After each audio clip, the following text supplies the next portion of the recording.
Los chips de ADN son una herramienta que permite realizar análisis genéticos diversos basados en la miniaturización de procesos biológicos. El funcionamiento de los microarrays de expresión se basan en la capacidad de las moléculas complementarias de ADN de hibridar entre sí. Pequeñas cantidades de ADN correspondientes a diversos genes cuya expresión se desea medir son depositadas en una base de cristal. Para ello se utilizan robots de precisión que usan unas agujas especiales para obtener las moléculas de sus recipientes y depositarlas en las coordenadas adecuadas. A estas muestras de ADN depositadas en los microarrays las denominaremos dianas. Para una explicación más fácil, imaginemos una célula de dos estadios diferentes, una joven y otra adulta. Cada célula está expresando una determinada cantidad de genes y por tanto en esas células encontraremos diferencias en sus ARNs mensajeros. Recogemos de ambas células cantidades de ARN mensajero y mediante la enzima retrotranscriptasa inversa la convertimos en DNAC. Estas muestras de ambas células las usamos en un chip de ADN que muestrea todos los genes de esa célula. El mismo chip va a ser usado para ambas muestras, pero la muestra de DNA codificante de cada tipo de célula va a estar marcadas con fluoroforos distintos. Esta combinación de procesos nos dará un resultado de puntos de colores en el chip de ADN que se deberá analizar mediante la computación. La lectura de los puntos de color nos va a indicar cuáles genes se expresan o no en cada estadio celular. Tendremos un color para aquellos genes que se expresan solo en el estadio celular joven, mientras que otro color serán para aquellos genes que solo se expresan en el estadio celular adulto. Un color intermedio indicará que estos genes se expresan en ambos estadios celulares. Y evidentemente los puntos oscuros son genes que no se expresan o no hibridan. Estos chips, por tanto, nos permiten rastrear de una forma amplia qué genes podrán ser de interés para nuestro estudio, ya que, por ejemplo, esto mismo se puede hacer para células normales y tumorales, lo cual nos daría qué genes son los afectados en la célula tumoral y, por tanto, qué genes son los que de interés de estudio. La hibridación es la construcción artificial de ácidos nucleicos bicatenarios a partir de dos monocatenarios usando la complementariedad de bases. Se trata, por tanto, de un proceso de unión de dos cadenas complementarias de ADN, ARN o de ADN y ARN, para formar una molécula de ácidos nucleicos de doble cadena. En la especificidad, se discrimina la secuencia diana con la que se tiene que hibridar. Y en la sensibilidad, va a ser la probabilidad de detectar cantidades mínimas del híbrido sonda diana y está relacionada con el número de moléculas marcadoras que admite la sonda. Existen tres importantes agentes desnaturalizantes. Uno de ellos es la temperatura. A temperaturas elevadas se rompen los puentes de hidrógeno y se separan las hebras del ADN. Esto ocurre alrededor de los 90 grados centígrados, a un punto de fusión. Cuando una solución de ADN ha sido calentada, se enfría lentamente y se produce la rehibridación dando lugar a la estructura inicial. Tal reasociación ocurre solo si las secuencias de bases son complementarias. Esto quiere decir que la hibridación permite la formación de complejos bicatenarios no naturales de DNA y ADN-ARN. Ácidos y bases. El apareamiento de bases disminuye por los valores pH alejados de la neutralidad. Un pH de 11 rompe los puentes de hidrógeno, por lo que se produce desnaturalización. Y en un medio ácido se rompe la estructura primaria de los ácidos nucleicos. Agentes químicos como la urea y la formamida e incluso el agua destilada impiden la neutralización de los grupos fosfatos de la molécula por sales de sodio y magnesio. Al ser los grupos fosfato de marcado carácter negativo, su repulsión causa la separación física de las hebras y por tanto su desnaturalización. La desnaturalización es una propiedad del ADN que consiste en la separación de las dos cadenas de una molécula bicatenaria por ruptura de los puentes de hidrógeno entre las bases nitrogenadas complementarias. Se consigue un aumento en la temperatura y un aumento en el pH. La renaturalización es el proceso por el cual las dos cadenas de una molécula de ADN completamente separadas mediante desnaturalización térmica vuelven a reasociarse al bajar lentamente la temperatura hasta formar la doble hélice original. Debemos mencionar también que hay una cinética en la renaturalización. En esta reasociación se produce dos fases. Uno es la fase de nucleación, en donde la secuencia corta de bases complementarias se aparean por formación de puentes de hidrógeno. Y la fase de cierre de cremallera es una fase rápida en la que se produce el cierre de las secuencias vecinas originando la doble hélice. La curva de renaturalización es la representación de la fracción de ADN renaturalizado frente al logaritmo de Cot. Se tiene renaturalización de genomas procariotas y eucariotas. Los genomas procariotas es una curva sigmoide en la que se puede definir un punto medio. Los factores que influyen en la hibridación son las fuerzas iónicas de la solución. Esto da una mayor temperatura de fusión. Los agentes desnaturalizantes darán una menor temperatura de fusión. Y los porcentajes de bases no complementarias o mismatch darán una menor temperatura de fusión.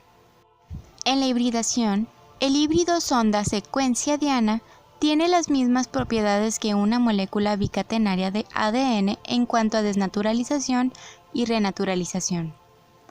El cálculo de la temperatura de fusión de un híbrido mediante la obtención de una curva de fusión se realiza siempre en las mismas condiciones. Sin embargo, la temperatura de fusión puede variar dependiendo de la composición del solvente en que se efectúa la hibridación. Existen distintos tipos de sondas, pero nosotros vamos a hablar de las sondas químicas sintéticas de ácidos nucleicos. Existen las sondas de ácidos nucleicos peptídicos, las cuales se caracterizan por no tener carga eléctrica y no ser degradadas por nucleasas ni proteasas. Las ventajas que tienen son que hibridan más rápidamente. Los resultantes son más estables que los correspondientes híbridos ADN-ADN o ARN-ARN.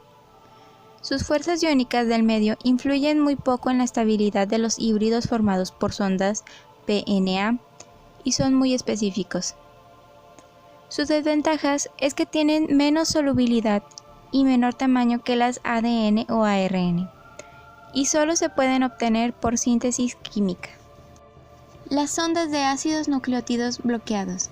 Los LNA son oligómeros sintéticos de ribonucleótidos en los que se modifican químicamente algunas de las ribosas del esqueleto azúcar-fosfato mediante la formación de un puente de oxígeno entre el carbono 2 y 4. Algunas de sus características son que presentan mayor sensibilidad y especificidad que su contrapartida de ARN sin modificar. Además, se obtienen solo por síntesis química, son de pequeño tamaño y se usan principalmente en técnicas de hibridación in situ. Aplicaciones de microarreglos en la investigación biomédica. Cada tipo de microarreglo ofrece ventajas y desventajas al momento de aplicarlo dentro del trabajo de investigación. Los microarreglos de DNA, en términos generales, son empleados para detectar la expresión diferencial de los genes en condiciones experimentales, como terapéuticos o fisiológicos. Las diferencias en el nivel de expresión de cada gen se determinan en función del número de copias de mensajeros de RNA existentes en las muestras. En microbiología se han usado para caracterizar diferentes cepas de microorganismos y establecer la presencia de factores de virulencia en cepas de interés clínico. Aplicación de la hibridación de ácidos nucleicos. Algunas de sus aplicaciones más frecuentes son el estudio de genes que se expresan diferencialmente en condiciones diversas, como sanos, enfermos, mutantes, salvajes, tratados o no tratados, la clasificación molecular en enfermedades complejas, identificación de genes característicos de una patología, la predicción de respuesta a un tratamiento. Las técnicas de hibridación de ácidos nucleicos ha tenido un gran impacto en los últimos años en el diagnóstico microbiológico. Esta tecnología permite detectar algunos patógenos directamente de muestras clínicas, sobre todo para microorganismos de crecimiento lento o que no se cultivan tan fácilmente, entre ellos Mycobacterium tuberculosis, Legionella pneumophila, Mycoplasma pneumoniae y virus del papiloma humano. De trasplante han encontrado un gran campo de aplicación. El éxito de un trasplante de tejido radica en el manejo farmacológico adecuado y el identificar a tiempo las señales de rechazo por parte del organismo receptor. Con ayuda de los microarreglos, también se han podido establecer diferencias en el perfil de la expresión de los genes de los corazones de ratones viejos y ratones jóvenes. Y gracias a ese estudio se sabe que el cambio de perfil de expresión de genes en cardiomiocitos de ratones viejos también similitudes con los que presentan en ciertas patologías de corazón, lo que hace que este órgano vaya perdiendo la capacidad de adaptarse al estrés y lo que finalmente desencadena las fallas cardíacas. En oncología, los microarreglos se han usado para identificar y diagnosticar algunos tipos de cáncer que son difíciles de establecer de manera clínica y que muchas veces solo se establecen por patología. Tal es el caso de varios tipos de linfomas, de linfocitos B, grandes y difusos.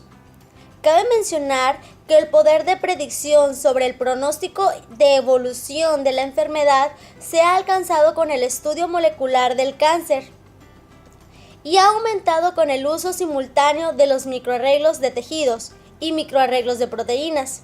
Las aplicaciones en el estudio clínico y farmacológico de los microarreglos en el cáncer es quizás el campo más ampliamente desarrollado y cabe mencionar que también se ha ampliado para estudiar otros tipos de cáncer. Les voy a hablar sobre las técnicas de hibridación de ácidos nucleicos. Estas técnicas permiten la identificación de secuencias específicas en ADN y ARN, lo que facilita la identificación y aislamiento de genes, el grado de parentesco evolutivo entre especies, mutaciones en genes y por ende identificación de enfermedades. Hay varias técnicas según el material identificado y su procedencia, la sonda y el marcado empleado. El método clásico detecta la hibridación DNA-DNA y se le llama Sorter Blot. El Sorter Blot es una técnica empleada para detectar secuencias específicas de ADN.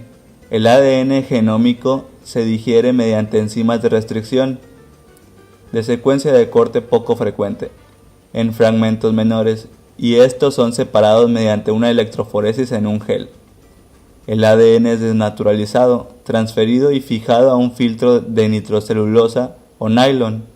Tradicionalmente, este proceso se lleva a cabo colocando el gel de agarosa sobre el papel filtro remojado en una solución llamada de transferencia, que no es más que solución salina concentrada. Después, se sitúa la membrana sobre el gel y encima de esta una pila de papel filtro seca, y por capilaridad, la solución de transferencia es arrastrada a la pila de papel filtro, quedando el ADN retenido en la membrana situada en medio. Existe una variación de esta técnica en la que un aparato aspira el aire secado del gel y creando un vacío de forma que arrastre el ADN hacia el filtro de forma uniforme. Lo verdaderamente importante es que en este filtro quedarán representados los fragmentos de ADN como una réplica de la que tenían en el gel inicial. Entonces, una sonda de ADN marcada con radiactividad o con fluorocromo hibrida de forma específica con la secuencia de interés. Después se visualizan los resultados mediante la exposición de una película sensible a la radioactividad o a la luz. Ahora les hablaré sobre el Northern Blot. Esta técnica es muy similar a la anterior, excepto que en este caso sirve para identificar secuencias de ARN. El ARN se fracciona en diferentes tamaños mediante una electroforesis en un gel, en unas condiciones en que se mantengan las cadenas de ARN en estado desnaturalizado. El proceso continúa de forma semejante a la hibridación de tipo Southern. El método Northern se utiliza para realizar estudios de expresión génica en diferentes tejidos, de forma que puedan identificarse el patrón de splicing alternativo dentro de un gen.